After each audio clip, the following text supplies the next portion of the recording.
त्याचवेळी ओरिसामध्ये पहिल्यांदा भारतीय जनता पक्षाच्या नेतृत्वातलं सरकार तयार होणार आहे। आंध्र प्रदेशमध्ये देखील चंद्रबाबूंच्या नेतृत्वात एनडीएच्या सरकारला लोकांनी पसंती दिली। अरुणाचलमध्ये तर भाजपचं सरकार पुन्हा निवडूनच आलं। त्यामुळे विधानसभेच्या निवडणुकीतही जनतेने एनडीएला आणि भारतीय जनता पक्षाला मोठा कौल दिला। याबद्दल देखील मी जनतेचे आभार मानतो। हे सगळं होत असताना एक गोष्ट अजून लक्षात घेतली पाहिजे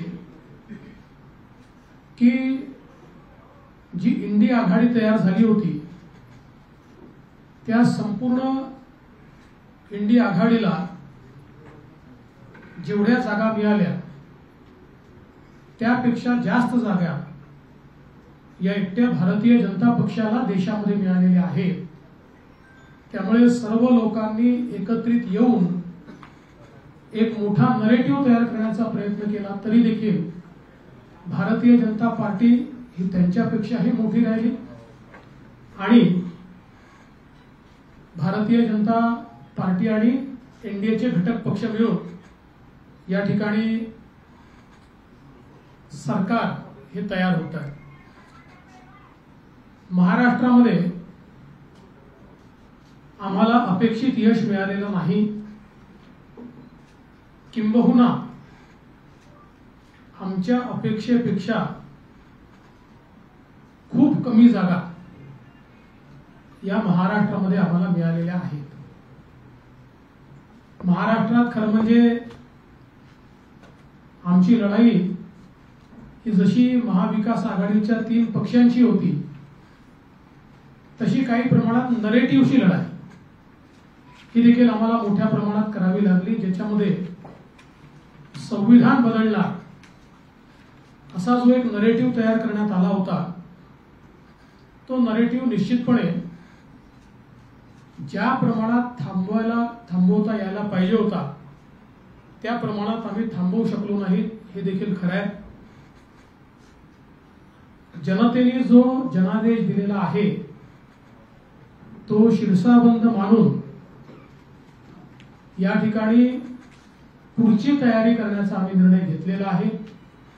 त्यामुळे ज्यांना जास्त जागा मिळाल्या त्यांचे मी अभिनंदन करतो, पण त्याच वेळी काही गोष्टी या आपल्या पुढे निश्चितपणे मांडल्या गेल्या पाहिजेत असं माझं मत आहे। कारण इलेक्शनमध्ये एक इलेक्शनचं अर्थमॅटिक असतं, या अर्थमॅटिक मध्ये कुठेतरी आम्ही पराजित झालो असं माझं मत आहे। अर्थात याच्या बऱ्याच मीमांसा असू शकतात, त्या पुढे आम्ही करू, पण आपण जर बघितलं तर एकूण महाराष्ट्रामध्ये महाविकास आघाडीला ज्यांना जवळपास 30 जागा मिळाल्या त्यांना मिळालेलं मतदान आहे 43.91% आणि आम्हाला मिळालेलं मतदान आहे 43.60%, म्हणजे अर्धा टक्क्यापेक्षा देखील कमी फरकाने त्या ठिकाणी आम्ही नंबर जो आपल्याला पाहायला मिळतोय तो 17 आणि 30 आहे। दुसरं आपण जर मतांमध्ये बघितलं तर महाविकास आघाडीला 2,50,00,000 मतं मिळाली आणि महायुतीला 2,48,00,000 मतं मिळाली। म्हणजे प्रिसाइसली सांगायचं झालं तर 2,00,000 मतं आमच्यापेक्षा फक्त त्यांना जास्त मिळाली आहे, 2,03,192 मतं। दुसरं याच्यामध्ये आपण जर मुंबईचा विचार केला तर मुंबईमध्ये जरूर महाविकास आघाडीला 4 जागा आणि आम्हाला 2 जागा मिळाल्या आहेत, पण महाविकास आघाडीला मुंबईत 24,62,000 मतं आहेत आणि महायुतीला 26,67,000 मतं आहेत। म्हणजे मुंबईमध्ये 2,00,000 मतं आम्हाला महाविकास आघाडीपेक्षा जास्त मिळालेले आहेत, हे देखील या ठिकाणी नमूद केलं पाहिजे। आता हे सगळं होत असताना साधारणपणे मी अरिथमेटिक का म्हटलं तर भारतीय जनता पक्षाचा विचार केला तर आमच्या 8 जागा अशा आहेत की ज्या 4% जास्त कमी फरकाने 4% कमी फरकाने ज्या जागा हरलो. 6 जागा अशा आहेत की ज्या 30,000च्या आत आम्ही त्या ठिकाणी हरलो आणि त्यातले आपल्याला माहिती आहे काही जागा तर अगदी 2,000 आणि 4,000 आम्ही हरलेलो आहोत. याचा अर्थ ही निवडणूक घासून झाली आणि त्याच्यामध्ये कुठेतरी अगदी फ्रॅक्शन्स ची कमतरता आल्यामुळे आमच्या जागांमध्ये मोठ्या प्रमाणात त्या ठिकाणी कमतरता आली. हे देखील मान्य केलं पाहिजे. अगदी आपण मागील वेळेचा जरी विचार केला तर 2019 साली भारतीय जनता पक्षाला 27.84% एवढी मतं होती.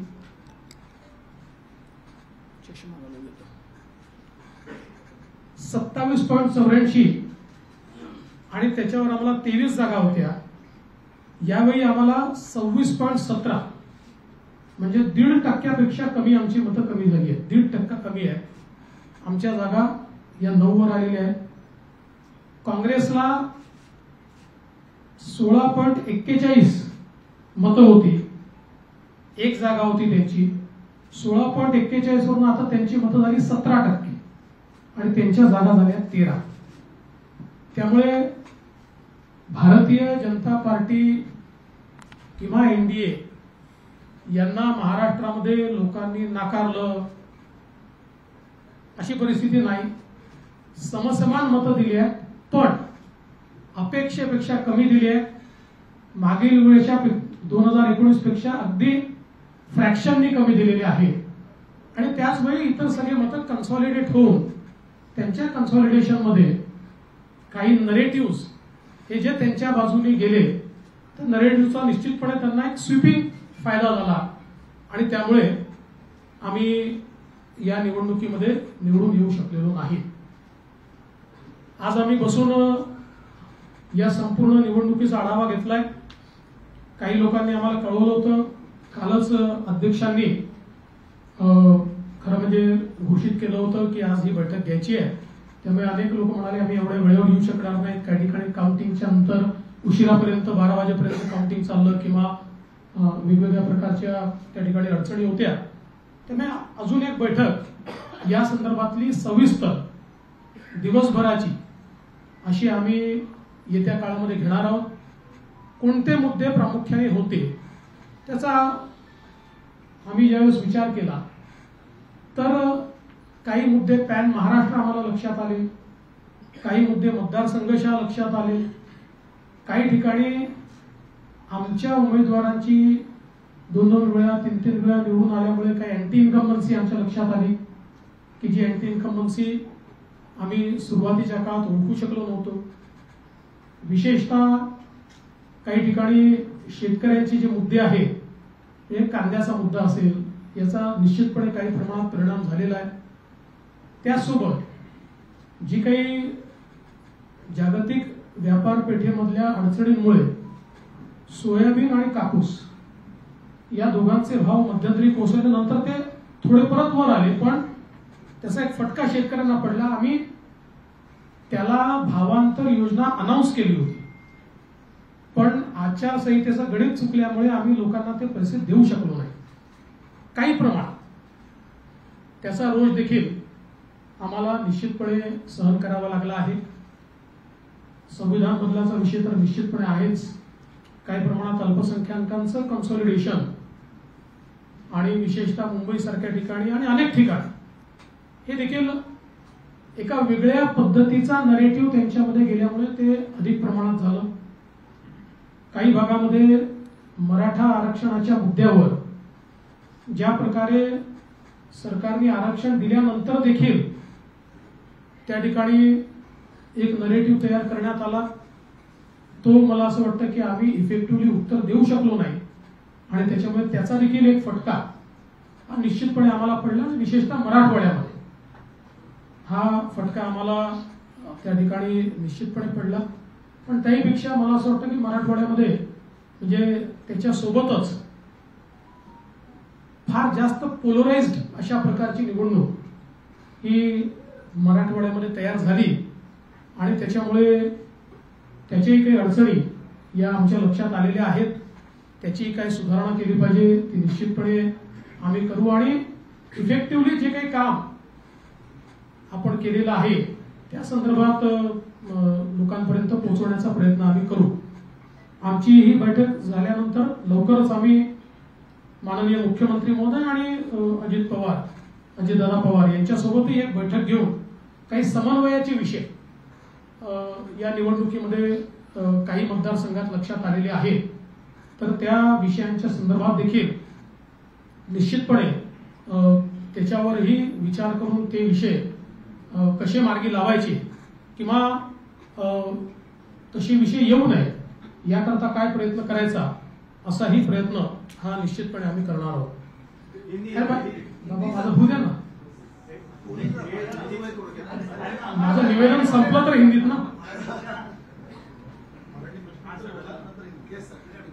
मी कुठे जात नाही, काही घाई करू नका. एकूणच या निवडणुकीमध्ये भारतीय जनता पार्टी म्हणून कार्यकर्त्यांनी उत्तम काम केलेलं आहे.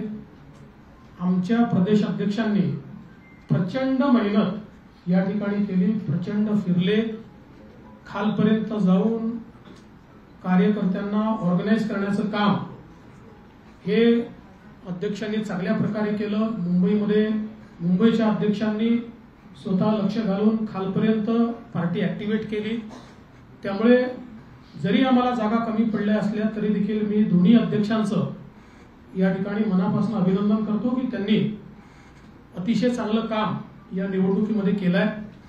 आणि मुळातच शेवटी हे किती स्टॅटिस्टिक्स मी मांडलं असलं तरी जागा कमी आलेल्या आहेत ही फॅक्ट आपल्याला या ठिकाणी मान्य करावी लागेल.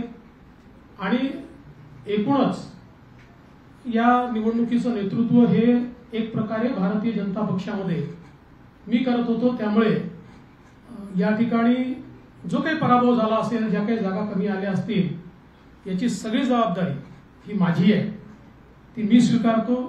मी हे मान्य करतो की कुठेतरी मी स्वतः याच्यामध्ये कमी पडलेलो आहे आणि ती कमतरता भरून काढण्याचा प्रयत्न पूर्णपणे करणार आहे. त्यामुळे हा जो काही भारतीय जनता पक्षाला या ठिकाणी सेटबॅक महाराष्ट्रामध्ये सहन करावा लागला याची सगळी जबाबदारी ही देवेंद्र फडणवीस मी या ठिकाणी स्वीकारतोय. आणि मी पक्षाला एक विनंती अजून करणार आहे. अर्थात भारतीय जनता पक्षामध्ये पक्ष सगळे निर्णय करतो की आता मला विधानसभेकरता पूर्ण वेळ त्या ठिकाणी उतरायचा आहे. त्याच्यामुळे मी भारतीय जनता पक्षाच्या शीर्षस्थ नेतृत्वाला ही विनंती करणार आहे की त्यांनी मला सरकारमधनं मोकळं करावं आणि पक्षामध्ये पूर्ण वेळ काम करण्याची त्यांनी संधी द्यावी, जेणेकरून ज्या काही कमतरता राहिल्या आहेत त्या कमतरता पूर्ण करण्याच्या दृष्टीने मला माझा पूर्ण वेळ देता येईल. अर्थात बाहेर राहिलो तरी सरकारमध्ये जे काही आम्हाला करायचं आहे ते आमची टीम करेल, त्यांच्यासोबत मी असणारच आहे. या संदर्भात लवकरच पक्षाच्या वरिष्ठांना मी भेटणार आहे आणि मग त्यांच्या सल्ल्याने ते जे सांगतील त्यानुसार पुढची कारवाई मी करेन.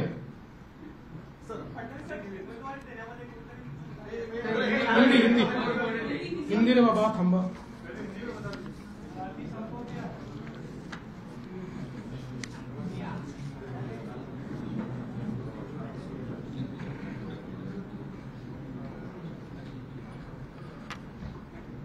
कल लोकसभा के चुनाव संपन्न हुए हैं और लोकसभा के चुनाव में तीसरी बार भारतीय जनता पार्टी के नेतृत्व में एनडीए की सरकार को और मोदी जी को भारत की जनता ने आशीर्वाद दिए. भारत की जनता का मैं आभार व्यक्त करता हूं. विशेष रूप से नेहरू जी के बाद यानी 1962 के बाद मोदी जी ऐसे पहले प्रधानमंत्री होंगे जो तीसरी बार लगातार देश के प्रधानमंत्री बन रहे हैं। एक नया रिकॉर्ड मोदी जी इस चुनाव में कायम कर रहे हैं। इसलिए महाराष्ट्र की ओर से मोदी जी का भी हम लोग आभार व्यक्त करते हैं। और उसके साथ साथ देश में अरुणाचल प्रदेश और उड़ीसा ये दो जगह की विधानसभाओं में लोगों ने भारतीय जनता पार्टी को पूर्ण बहुमत दिया, हमको चुनकर दिया। और आंध्र प्रदेश में चंद्राबाबू नायडू के नेतृत्व में एनडीए को पूर्ण बहुमत दिया। इसके लिए भी वहां के जनता का मैं बहुत बहुत आभार व्यक्त करता हूं। मैं ऐसा मानता हूं कि देश में अच्छे रिजल्ट यहां पर आए, लेकिन महाराष्ट्र में निश्चित रूप से कुछ कमी रही है। जिस प्रकार से 2014 में और 2019 में हम महाराष्ट्र को मोदी जी के पीछे खड़ा कर पाए, उसमें एक बड़ी कमी इस चुनाव में आई है। और भारतीय जनता पार्टी को जिस प्रकार की अपेक्षा थी उस प्रकार की सीटें इस चुनाव में नहीं मिल पाई। हम लोगों का मानना ऐसा है कि इसके कई कारण हैं, लेकिन उन कारणों की ओर जाने से पहले मैं ये स्पष्ट कर देना चाहता हूं कि ये नैरेटिव बिल्कुल गलत है कि महाराष्ट्र में लोगों ने महाविकास आघाड़ी को चुना है और भारतीय जनता पार्टी और महायुति को रिजेक्ट किया है। अगर हम आंकड़े देखें तो हमारे ध्यान में आएगा कि कुल मिलाकर महाराष्ट्र में जो महाविकास आघाड़ी